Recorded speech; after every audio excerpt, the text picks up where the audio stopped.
Hello everyone, আসসালামু আলাইকুম। আজকে আমি একটি ঘন ডাল রান্না করার রেসিপি দেখাবো। তো শুরুতে আমি ডালটাকে ধুয়ে আমি এটা সিদ্ধ দিয়ে দিয়েছি।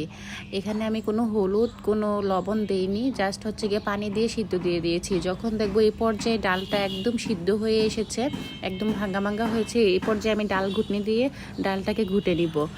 তারপর আমি এর মধ্যে 3টা কাঁচামরিচ দিয়ে দিয়েছি। এখন একটু হলুদ আর একটু লবণ দিয়ে দিব। এটা কিন্তু আমি দিয়েছি ডালটা যখন সিদ্ধ হয়ে গিয়েছে তখন দিয়েছি। এইভাবে ডাল রান্না করলে খুব তাড়াতাড়ি ডালটা সিদ্ধ হয়ে যায়, মানে 10 থেকে 15 মিনিটে ডালটা সিদ্ধ হয়ে যায়। তো এখন আমার ডালটা পুরোপুরি সিদ্ধ হওয়ার পরে আমি এখানে একটু পেঁয়াজ কুচি দিয়ে দিয়েছি। এখন পেঁয়াজ কুচি দিয়ে আমি এটাকে বলক আনা পর্যন্ত বসে আছি। এখন একটি প্যানে আমি একটু তেল দিয়ে দিয়েছি, সাথে একটা বড় একটা আস্ত রসুন দিয়ে দিয়েছি, সাথে হচ্ছে একটা পেঁয়াজ দিয়ে দিয়েছি, একটা আস্ত পেঁয়াজ দিয়ে দিয়েছি।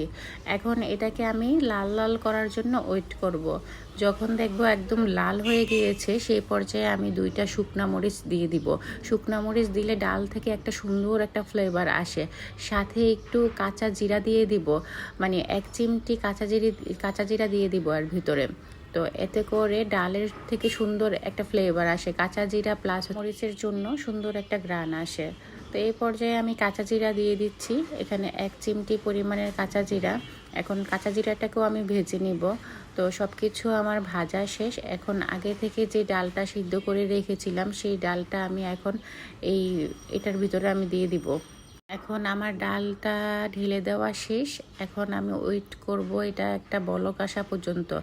এই ডালটা একটা প্রপার বলক চলে আসলে দেন আমি এটাকে নামিয়ে ফেলবো।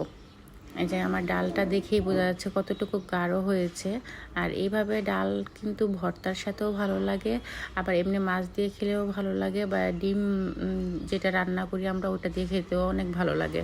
তো ফাইনালি আমি আমার ডালটাকে খাবার টেবিলে সার্ভ করে দিলাম। So thanks for watching.